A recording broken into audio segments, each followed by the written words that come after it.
Hey, everybody, and welcome to the Star in Focus podcast. I'm Deanna Oakes, your host, and I have with us today the wonderful Kayla McGill. How are you, girl? Hello, I'm good. So good to have you. Thank you so much for joining us and telling us all about your journey to court reporting. I have so many questions.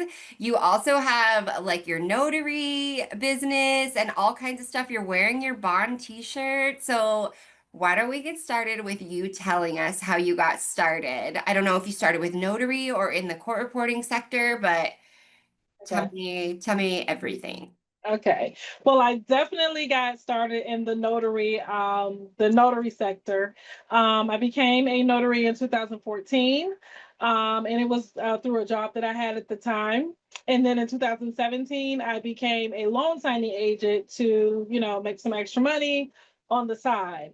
And the more I did that, the more I seen like, how lucrative, that area could be and using my notary stamp and stuff like that. So I just continued with renewing my, stamp on my own and stuff like that. So I definitely started in the notary sector.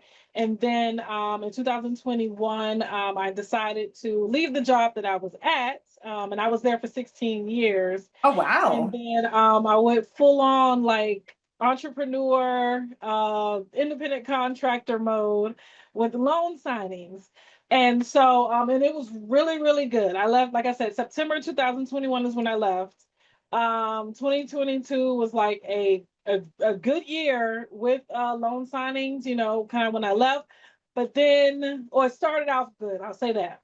Okay. Then around like March or April, I think interest rates started rising. So the loan signings, started getting more seldom and seldom. So I'm like, what am I gonna do? Like, I don't want to go back to work. I would have if I, could, but I don't want to go back to work. And then I stumbled upon digital court reporting through a company called Parent HQ. Okay. I think they found me through LinkedIn and they like send an email, and basically was, I guess, saying that they needed, digital reporters and stuff like that. So at first I was like, what is that? So I did a little bit of research and it was like, it kind of kept going back to like stenography and like the typing and stuff like that. And I was like, I don't want to do all that typing. I don't want to do that.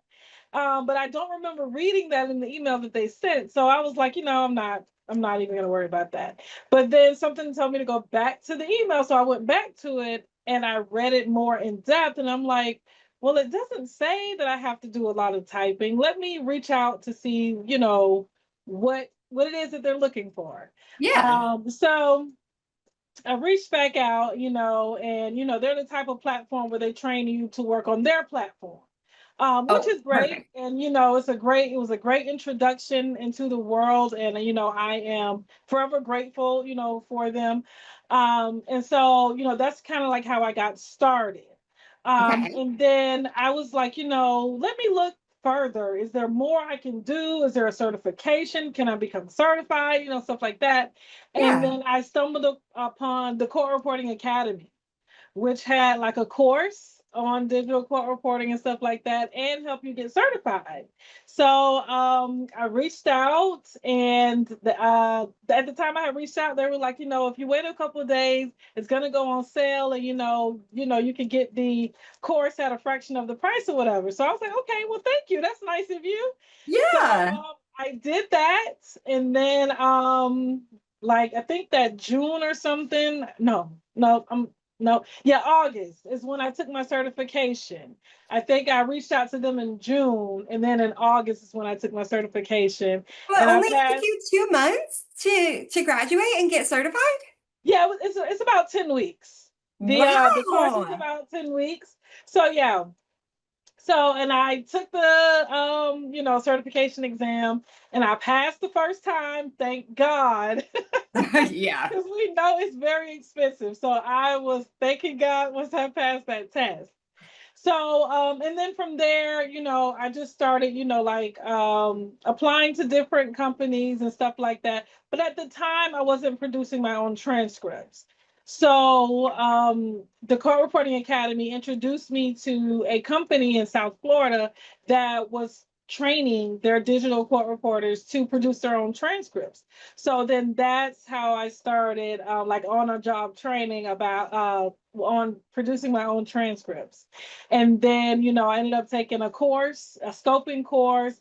And then I took my own little transcript course, just for my own personal knowledge, Yeah. and stuff like that. So, yeah, that's kind of like where I got to where I am today.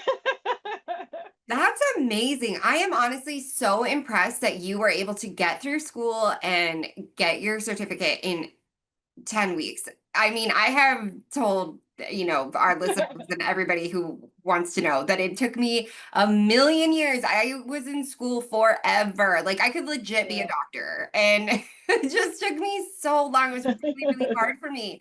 And I am very jealous and also like pretty impressed. That's incredible. Who doesn't want that, you know? Yeah. So, of course, my certification is the certified electronic reporter. So, yeah. Right? So, Right? which is different from, the stenography world. So, yeah. So that's what I got. Totally. Yeah, Yeah. and I want to go back and get my certification in the certified deposition reporter. AAERT has one on that one. Yeah. So I'm definitely studying for that one, but I want to be ready for it because the certification is not easy and it's not cheap. So I want to be 100% ready when I'm ready to, take the exam. Yeah, absolutely. That Yeah. makes perfect sense to me. And I love that you're like getting your certifications. You're continuing to, train and do the, put the effort in, invest in yourself so that you are qualified, certified to take all different kinds. So, hmm do you have a preference when it comes to if somebody refers to you as a digital reporter or a electronic reporter? Or does it not Um, I don't really have a preference matter? because Okay. at the end of the day, with most jobs that I take, they just call me the court reporter. Okay. So I really, I'm not saying, oh no, don't, call me this, call me that. No. So I'm usually just referred to as the court reporter because, I'm pretty much independent. I can produce my own transcripts and things like that.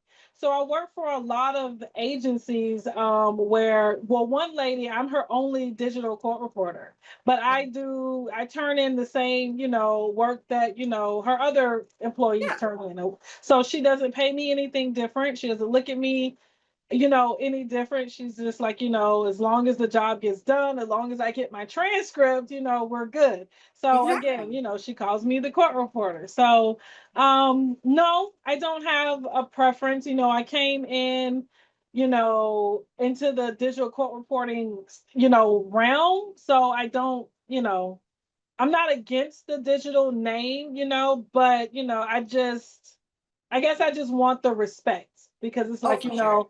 I can produce my transcripts and, things like that. So, and I'm certified. So it's not like, I'm just a button pusher as Oh my people like God, to that call us. And it's like, no, we have to pay attention. We have to, yes, yes. I know that makes me we so get asked angry. readbacks as well, so I have to make sure my transcript is, almost 100% accurate, just like anyone else. So, Yes, yeah, yeah. verbatim. Yep, absolutely. Yes. And I agree. And I think that I personally think that that goes to all sectors, regardless of what you do. I am a task-based individual. So, like, I don't need you to work 40 hours. If it takes you 12 hours to get the task done, then that's what you need to do to get this task done, right? Like, it's the same kind of thing. That's just how I think about it. You're producing a verbatim transcript. I don't care if you're using a chisel and a stone, it's like whatever works for you. That's great. Um, Mhm. I think that yeah, there's a lot of, I've heard a lot of terrible things on social media, but I know what goes into it and it takes a Mhm. lot of work to stay on top of the speakers and make sure all of your Yes. annotations are correct. I mean, there's a lot to it, right? Yeah, it definitely is. And I can say, like, when I first started, of course, I wasn't doing the transcript, I just captured the record. Yeah. So once I started learning how to produce my own transcripts, it made me a much better reporter. It Yeah. definitely did, because it's like when you're doing it on the back end, it's like, oh, I forgot to ask that. I forgot to, but I was still kind of new in the game at the time, because I was like maybe 5, 6 months in once I started learning how to produce my own transcripts. And then so like once you're on that back end and you're trying to get that transcript, as accurate as possible, it makes you such a better reporter on the front end, because that this transcript is going to be due and this is going to be needed. Yeah, exactly. And you know all of the little nuances that really make a difference that you may not know, because the production piece of it is really what's time consuming, right? Like we could spend 8 hours in a deposition. That's probably going to be somewhere in the realm of 20 hours of production, whether or not your scopist is taking some of those 20 hours, you know. I feel like there's not enough conversation about how much work goes into producing it. And then of course, like I said, all of those the minutia, right? That matters and you did the work and now you have the skill set Yeah. and now you're making the money. That's amazing. Yeah. So do you just work for one firm or you have your own firm? Because you have your own company, right? Yeah, well, I it's very new. So I work for I'm an independent contractor. So I Same. work for a couple different people. Yeah. So some people, they really like my work. So, sometimes if I'm not able to cover their stuff, I will partner up with a court reporter that I met down in Florida. She'll cover some of my jobs, and then I'll handle the transcript on the back end, because it's so like the transcripts with this particular agency is very, very tedious. So I handle the transcript for those. And then sometimes, I'll give her the work, and then, she handles the transcript. I will review it for proofreading and stuff like that, and Yes. vice versa. So yeah, so the company is really just in the startup stages, and it's me and her as a partner, kind of tag teaming until we become bigger and start hiring other reporters and stuff like that. But mostly I still work for agencies, but not just one. It's a couple. A couple. Well, Yeah. I say several, not just a couple. I'll say several. Sure. Yeah, and I get that. And I think that that's kind of what I feel like unifies us a little bit, right? Because in other sectors there's a lot of competition, and while there certainly is competition, I feel like it's not as like I have no problem calling another firm and being like, "Hey, I need help covering this job." And they'll help send a reporter or vice versa. You know, I'm like, "My firm is slow today. Hey, let me take the day off calendar so I can help that firm." And I feel like that really does help unify us. And I love that you are working side by side in at least one of your firms with stenographers. That is really the steps that we need to be taking in Mhm. order to unify us even more. You know, it's really important. Yeah. I think a couple of the firms that I work for, they have stenographers and they have digital reporters, so it's still like a unity there. I just gave the example of the one lady that I work, but she's a smaller firm. But like Mhm. I said, I'm her first and only digital court reporter, because everyone else is stenographer. So yeah, so I just use that example. But I think most of the firms that I work for, because I prefer to work for the firms that allow me to produce my own transcript, just so I'm in control of my own record. Absolutely. Yeah. Yeah. So yeah. So I just prefer that. Some people, they just want to capture the record and not worry about it, but I just prefer to be in charge of my own record, Of because course. it's my face that they see. So when they see the transcript, I don't want them to think like, who did this. Not saying that, there's bad people out there doing them. It's just that they saw my face and I want my transcript to be submitted. Yes, agreed, 100%. And it's challenging because you know, I don't know, do you even use a scopist or no? Yes. Yeah, Yes. right. Oh my I gosh. do use a Scopus. Oh my God. She is such a help. She is such a godsend. So usually if it's ordered, I'll set it up in my system, because I use AutoScript to produce them. Okay. And I set it up, put it on the whatever the outside pages for the company, and then I send it over to her for that first run through, and then I doing the finalization and all the last and the finalization edits and stuff like that. So yeah, Okay, yeah. So you definitely. So you proofread your own, or you have a proofer also? I do have a proofer also, but my scopist does it first. I go in and do the finalization, and then my proofer just do like a last little thing, run Yeah. through, and then I get it submitted. Okay, perfect. Yeah. So Yeah. I have my scopus and then my proofer and then I get it. So it's same, Oh, but just okay. one different step, But it's crazy the amount of things that I would never have gotten without a proofer. Like I'm pretty sure I've said this before on the show, but I don't know if you knew this. I always thought it was quote unquote. I don't know. And it's quote Yeah. unquote. And I'm like, Yeah. why do you say unquote before you're done with that doesn't make any sense. But it's Yeah. one of those things that I would have gone the rest of my life not knowing that, Yeah. So I like my proofers, if I had to choose one or the other, I would choose a proofer over a scopus, even though the scopus saves us more time. Yeah. Just so many things that I'm like, what was one from the other day we took? I thought it sounded like your mind's right? And I was like, that's not, and I will flag things like I just use the word spell when I write, but I put an Mhm. asterisk in there to flag it to come back to it. And it didn't come out as anything other, and I was like, so while I was at the end of the hearing, I was like, oh, I must have accidentally flagged that. And sure enough, it was like somebody's name, like a mind's right or whatever. And I was just like, thank God for you, Yeah. because I had already Googled it and found nothing. And Yeah. oh man, I cannot say enough good things about our proofers and how we need them in our lives so much. Yeah. I For always sure. like my proofer to go after me because, sometimes I'm doing these things late at night, trying to get it done. And it's like, I need some extra eyes after me. Yes, I most definitely do. most Yeah. definitely, yes. Okay, so you started with your notary and then Yeah. your loan officer, now you're a court reporter. So tell me about the bond. Is that the company that you and the other person have together, or is this something totally different? This is something totally different. Bond is something totally different. The company that me and my partner are starting is called Digital Edge Reporting. Okay, digital edge reporting. You heard it here, y'all. Yeah. Okay. So Bond is a platform that I have built similar to Star, where I is building, what is it? Hold on. Building opportunities for notaries and digital reporters. So what I wanted to come up with is I started in the notary world. So once I started doing digital reporting, I got a lot of questions from notaries about digital reporting.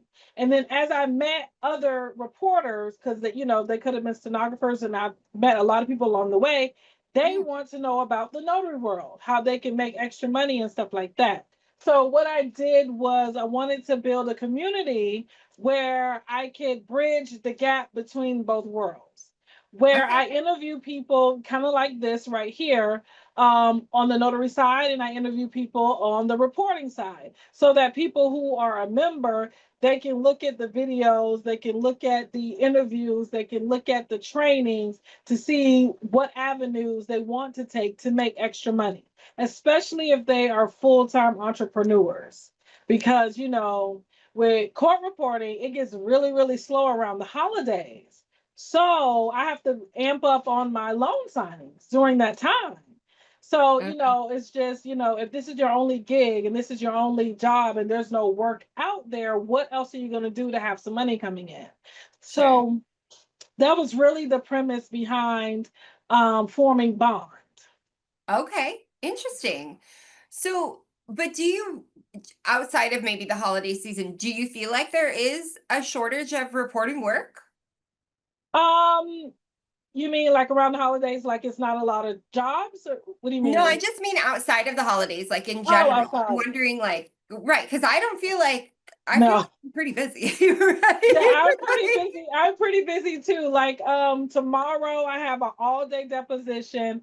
I got another job offer to cover a prenuptial agreement with another girl who likes my work as well. So I had to get my partner to cover my prenuptial agreement so I can be on my all-day deposition. Okay. And then Wednesday I have an in-person deposition, but at the same time, there's a firm that covers like the Department of Neighborhoods in Texas, but it's via Teams or whatever. So she likes my work as well. So I had to get another reporter to cover that for me while I'm at my in-person deposition. So definitely a lot of work out there. Yes, for That's sure. And that's what I try to tell people too. It's, it's one of those things where people don't hear a lot about court reporting, so they kind of think that yeah. maybe it's gone away or something. And like, you have no idea how many I times know. I get like the phone call, the house is on fire, we need a reporter like now. Yeah. Yeah. So how's your family with this? Are they interested? Does anybody want to be a reporter? What's that like? No, not really in my family, I can say. I'm the youngest of five kids on my mom's side, and they're all like really, really older than me. Okay. Because my sister was 15 when I was born, she's the oldest, and then my brothers are right behind her. So they're Okay. all like kind of like in their own little, you know. And then Yeah. my cousins, they're more interested in the notary spectrum of it. So the court reporting, I think it scares them because they're like, oh, I don't want to be in front of judge and this and that. I don't want to go to court. I don't want to. So they never Okay. really ask more about it because I think like saying court reporter kind of scares them, Yeah. away type thing. But I do get a lot of questions from fellow notaries, on my social media platform. So that's who I educate about court reporting. Nice. So, Yeah. so notaries that want to be court reporters or just want information about court reporting. Yes. Yep. Okay. Very cool. Yep. And then, so you went to the Court Reporting Academy. Do you Yes. have great things to say about the academy? Oh, absolutely. Anybody that asks me, how I got started, I always recommend the Court Reporting Academy. I usually tell people that I got started, with Parent HQ in that spectrum where they where they train you on their platform, which is a great way to start. But if you want to make more of a career out of it, or if you want to, do more or go direct or something like that, I always recommend getting your own training. Yeah. So I always recommend the Court Reporting Academy. They are awesome. Like I said, I took their course and I started like in June, and then by August I took that certification test and I passed. So, obviously it's great material. Yeah, I am just absolutely blown away. It was really, really cool. I had thought about, and I think I still will, trying to get my digital reporter, electronic reporting Oh accreditation yeah. because I don't know that, like, I know the difference in the steno ones, of course. Yes. So there's an electronic reporter and then there's a deposition reporter. Is there more? A transcription. So a certified electronic reporter, CER, Okay. certified deposition reporter, CDR, and certified electronic transcriber, CET. Okay, and are they ranked like by difficulty or are they just different and they're all They're kind of in the same playing yes. field or how's that go? Well, I wouldn't say the same playing field. They're all different in their own right. So it's Okay, not like a ranking. It's not saying you have to do one before this because you have some people that's only interested in transcribing. They don't want to do the reporting. So sure. they can very much just get their CET Sure. and not worry about the other one. Right. And then you have some that's only want to do the reporting and don't want to do the transcript. So you could just become electronic reporter. The certified deposition reporter is like you certified in doing depositions because you have some reporters that only want to do EUOs, depositions, things like that. They don't want to do hearings. They don't want to go to the courthouse. They don't want to be official, Yeah. anything like that. Yeah. So if they're own different in their own right. You don't have to do one or one Yeah. by one or something like that. You could do either or. Okay. And you don't have to go in any order, is what you're saying. You could do No. deposition right out the gate and then Oh okay, yeah. got it. Yeah. But you don't have your CDR and you're still taking depositions. So I mean, Yeah. it feels like you would pass that test no problem. Yeah. Yeah. I think I could, but like I said, I'm still studying for it because I want to be prepared. You Yeah. know, I'm just Yeah. I'm just that type of person. No, I get that. That makes perfect sense. I mean, I took the Yeah. test like 100 times because I freak out every time. I'm Yeah. You know what I mean? I can write cleanly. I can have, 0.01 untranslates, in an entire day or whatever it might be, like a miracle day of writing, but then sit me down for a test and I'm just like panic. So I get Yeah. wanting to be prepared 100%. But in your studying, have you seen or do you even remember like what are some of the differences that you would be testing out on in the CDR that you're not tested on in the CER? There's not, I wouldn't say there's a lot of differences. Um, with the deposition one, it's more, I see that as more like court stuff. Like Okay. the with the electronic reporter, it's kind of like a broad spectrum because it's kind of like all encompassing. With Okay. the with the deposition reporter, it's a lot more questions about like the courts and the names and what does this mean and stuff like that. Sure. So it's kind of more about that as I can see versus the all encompassing one, the Yeah. CER. So Yeah. that's what I'm noticing in my studying. Got it. And Yeah. I hate to be negative or say anything negative, but like I remember when I was still in school and studying for the test, some of the stuff that they wanted us to know was literally not in any way, shape, or form a part of my like it did not need to be in my knowledge base. So for example, I think they were called like the purple books or something, these like Okay. study guides that we got. And one of the things was like, what's the difference between a cyclone and a typhoon? First of all, a cyclone, a typhoon, you know what I mean? Like Yeah. it's not like red and red. You know what I mean? So like there's just some things where I'm like, this does not matter. Yeah. Just Yeah. capture what they're saying. You know what I mean? Like I don't need to know that cyclones are in the northeastern part of the world or whatever it is. I don't even quite remember. I think cyclones are in the southern or something like that, which I don't know if you know that, but they're all the same. Typhoon, cyclone, and hurricane are all the same. They're Okay. they're just it's just that if you're looking at a map how we know it, where America's on the west here, the hurricanes are in this region and the Okay. cyclones are in this region and the typhoons are down here in the east, but the Okay. southeast, I believe. Who cares? Like, not who cares. I know that people care and it's Yeah. whatever meteorologists and stuff, but it's like for us, I'm like, I don't even, that's so silly. Yeah. I don't I only know understand. about, I'm in Florida, so I only know about hurricanes. The other stuff, I'm like, I don't care. We need to know where the hurricane is going. Right, exactly, exactly. And when it comes to the it's like whatever they said is what they said, It Yeah. doesn't matter if I know what they're talking about. Yeah. Just tell me if it's headed this way. Other than that, okay. I'll Yeah. enjoy, a little bit of time off. But now that I'm on, now that I work for myself and it's like, can the hurricane please go away so I can get some work? Right. That's So the your difference. I'm sorry, I didn't mean to cut you off, honey. What'd you say? Oh no, that was just saying that's the difference between like working a 9 to 5 and being an entrepreneur. Is like you enjoy the time off when you're 9 to 5, but when you're an entrepreneur, it's like, okay, what are you doing? Please just go. Yeah, right, right. I got work to Yeah, do. Got yeah. mountains to climb here. Absolutely. So I was gonna ask you though, so how long have you been doing it, first of all? A couple years, yeah? 2022 is Two? when I Okay, got so started. so Yes. 3 years. So you've got a good, decent history. And then what do you prefer? Do you prefer a deposition? Do you prefer what is it? I prefer a deposition. As you know, depositions, EUOs, they kind of go like hand in hand most of the time. But I prefer a good deposition. Hearings, even though if I'm doing it Zoom, I get so nervous because you never know what judge you're gonna get. Like, because we have backup recorders as well.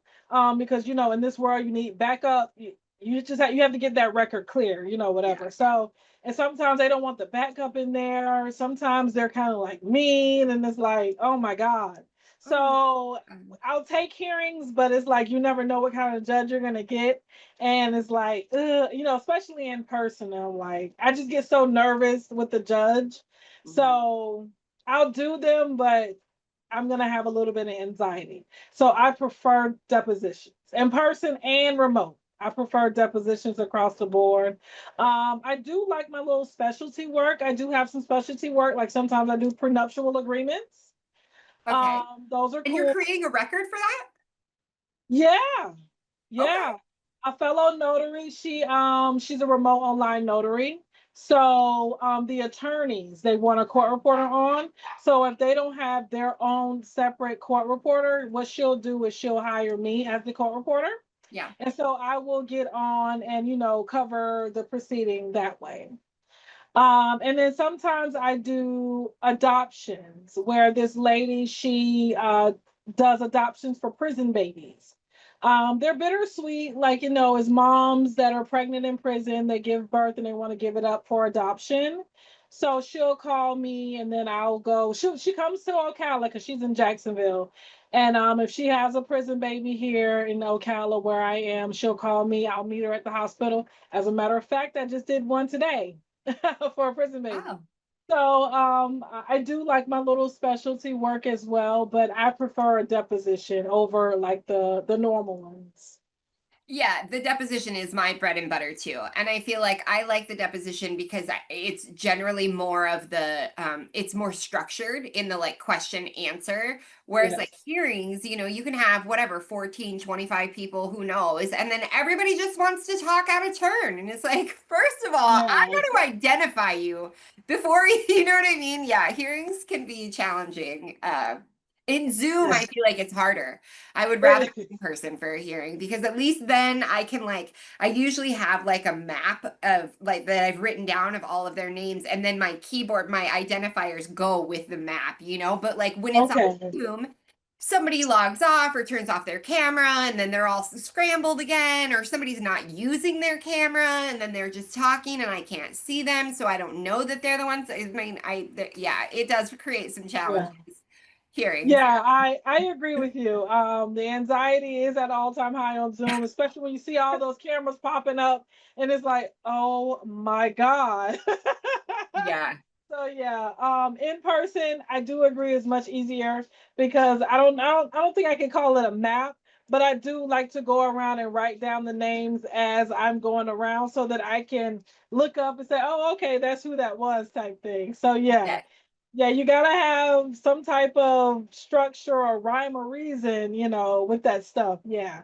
Yeah, 100%. I know some people do like they'll like identify them by like what they're wearing. So like, if they're wearing like a Oh, tie, they'll do like red or whatever. But that just does not work for my brain. okay. It's too much, you know what I mean, for me to remember. I don't know why. Like it's just easier for me to have them in space in the way that because we have like different banks of I don't know how much about stenography that but like that's kind of how we identify things. So it just helps me just Hmm. go in that clockwise thing. But yeah, to each their Yeah. own, right? And that's the thing. It's like certain things work really well for certain people and don't work really Yeah. well for others. I don't know if you've experienced this or if you've had any of your even like any issues with capturing from AI. Certain speakers are harder for some reason. It's like you are speaking clearly. You're not like mumbling, but there's just something about your voice or your cadence or something that it's just harder. I don't know why. You know what I It mean? is. You're not, and I don't, do you have that? Oh, definitely. Most definitely. Especially if there's like a hint of an accent or if they have if they're from a certain area like New Jersey or New York and they speak a certain way. Yeah. So it's like certain things that they cut off, certain things that they say a certain way. So it's like, oh, and then like sometimes I just know it's going to be a headache for me with the transcript.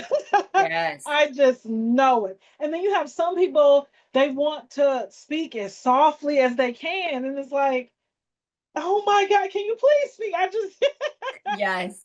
speak up a Yeah. little bit. Especially in person. They're like, yes, oh my name. Like, what are you doing? Right.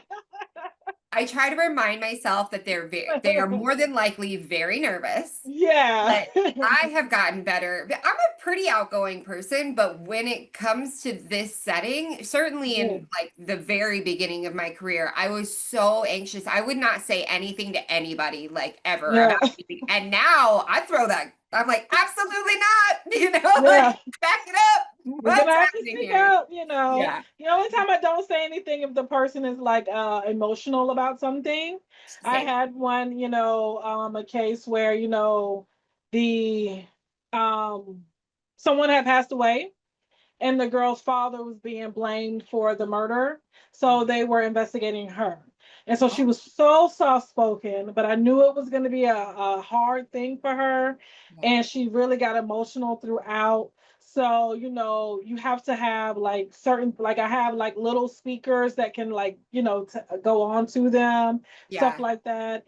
The software that I use, I can turn up, the intake or, Yeah. things like Yes. that. The mic. Yeah. So it's like, you have to be kind of mindful of that type of stuff as well, because of course she's nervous. Yeah.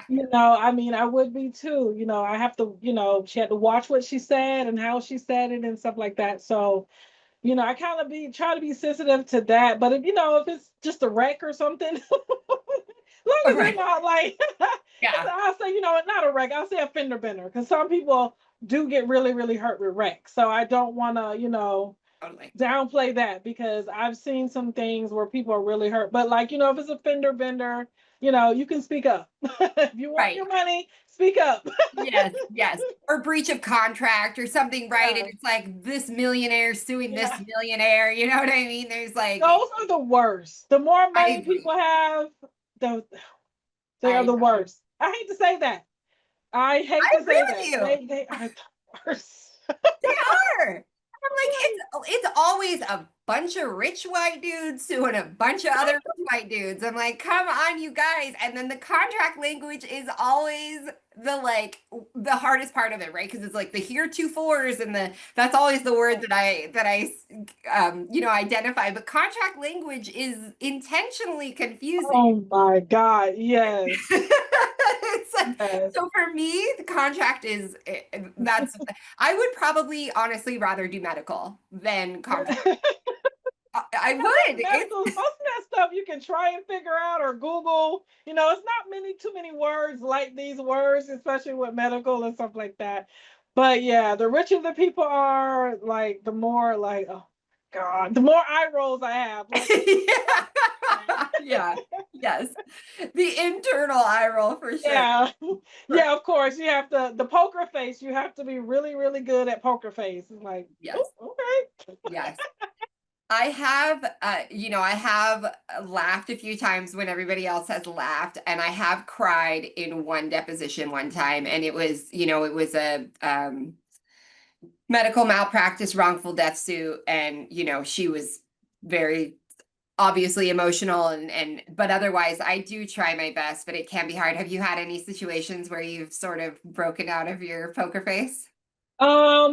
Like if people laugh about something, I'll crack a smile, but I try not, especially if I'm in the courtroom with the judge and stuff. If I'm on Zoom, yeah, it's easy to do that. Nobody's really looking at you. But most of the time, if I'm in the courtroom or the courthouse, I'm in front of the judge. So everybody's looking that way. So I'm like, I try to make it seem like I'm like not even like, don't even look at me. I'm not even here. Right. So Yes. that's my poker face. Some of the things have been emotional, especially with, in person.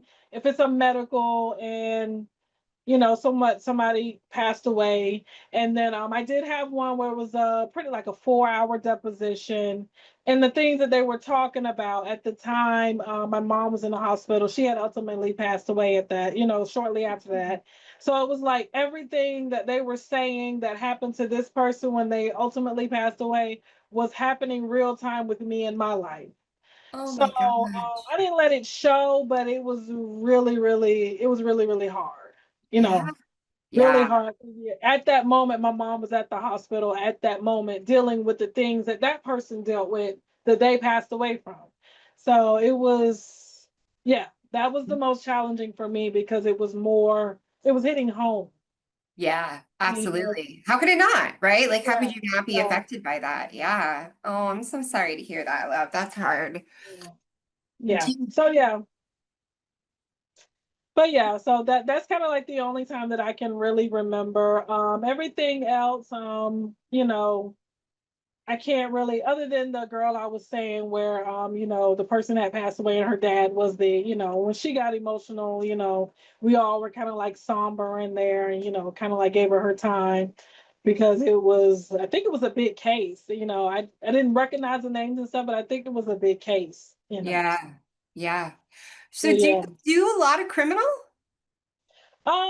Not a lot. Okay. I do a lot of stuff for Florida. In Florida, everybody wants to run into everybody, or hurricanes. Especially South Florida, hurricanes where insurance don't want to pay Insurance people. dispute. Yeah, Yeah. so it's really like a lot of insurance, a lot of car wrecks, and here and there I have the medical stuff. Most of the time, the people are still alive, so they're just suing like the hospital or the doctor or something like that because of this or that. But mostly insurance related stuff. Not Okay. a lot Yeah. of criminal. I think I've had a couple, like maybe a handful of criminal. I remember I had one for a Miami case where someone was shot and killed. And the people, they were just interviewing the people that was like in the area or part of the case type thing. So, it wasn't really a sad situation because the people that they were deposing wasn't close to the person that passed away. They were Right. more like on the side of, I guess, the people who were being charged with it, type thing. Yeah. So, but no, not a lot of criminal. No. Yeah, I did a little bit of time doing per diem work for the courthouse, and Hmm. that I was with was in the juvenile because they do here in Minnesota, they do like almost like a circuit. So they'll do like criminal for a year or whatever it is, and then they'll do like juvenile, and then they'll do civil, like they rotate. And I got him during the juvenile part and of his whatever rotation, and that was really really hard. I think that was harder than criminal. Seeing the kids. Mm. Yeah, the family law is probably, I think, some of the hardest on your heartstrings. It's really hard not to get Yeah. invested in these poor kids. But yeah, criminal, I mean, we don't even, the only time that I've ever had any criminal testimony has been when I was doing per diem in the courthouse. Um, Oh, okay. yeah, everything is. So I don't know if that is maybe something that like it just has to be in the course. I'm not exactly sure the actual details of what that is. But yeah, all of my stuff is the same as what it sounds like. Exactly the Yeah. same as what you do, girl. So Yeah. Like I said, the only criminal is like the deposition part where they're just, deposing people that had something to do with the case type thing. yeah. Other than that, if I do go to the courthouse, it's just like, hearings for this person suing this person, or the husband and wife, like I don't want to say domestic violence, but that family stuff where the kids are, we can clearly tell that the kids are playing both sides. Oh Because the wow, mom is yeah. saying, the kid saying this, the dad is saying that. Like one case, I've been to the courthouse like 3 or 4 times for the same people, and I dread it when I see their name because I'll take the order, and I'm like, oh my god, it's these people. Like, and it's always about, oh, the child did this, the daughter said that. I'm like, she is clearly playing both of y'all. Like, this is crazy. Yeah. Oh, so complicated and tangling Yeah. and yeah, yeah, that can be so hard for sure. Hmm. Well, listen, we could talk forever. I feel like No. we have such a good time on this podcast, and you and Yes. I could definitely chat for a while. We're gonna segue after this. If you guys want to see some more action from the two of us, we're gonna do a little bond stuff over on Yes. site. But before we go from this, I usually try to ask people like if you're whatever. I don't know. Do you have kids? Yes, I have a daughter. She's 14 years old. Okay, perfect. So, like, what do you tell her about this field? Is this something that you encourage her to get into, or what do you tell her friends when it comes to like that whole, job fair type, what are you going to be when you grow up conversation? Well, if she asks me about anything, I'll answer. She's looking at me right now. If she asks me about anything, I'll answer it for her. But mostly she's at that age where she thinks she knows everything. So Sure. she has her whole life planned out. She says she's going to be a business owner. Of what business? I don't know. She says she's going to have this big house and two teacup Yorkies. And, she just has her whole life planned out right now. So once she gets to the point where she's like, I'm going to have to choose a career. And if she asks me, we'll do it. But right now, I think she's not ready. Yeah. She's still a 14 is little, still pretty. yeah, she's still a little spoiled brat. So As Yeah. she So, should be. It's a lucky girl. You only get your mhm. childhood once. So Yeah. yeah, I'm sure Yeah. she's doing her best. Yeah, she is. She's a good kid. I can't complain about that. She's a little spoiled, but at the end of the day, she's a good kid. So I have no complaints. Awesome. I love that. Well, thank you so much, Kayler, for coming on and talking to us about digital reporting and how it is exactly the same Mhm. as all of the other reportings. And we all are in the same boat trying to make a verbatim transcript and just helping keep the wheels of justice turning. Yes. All right. Thank you for having me. Of course. So good to chat with you, love. And thank you guys for tuning in, and we will see you next time.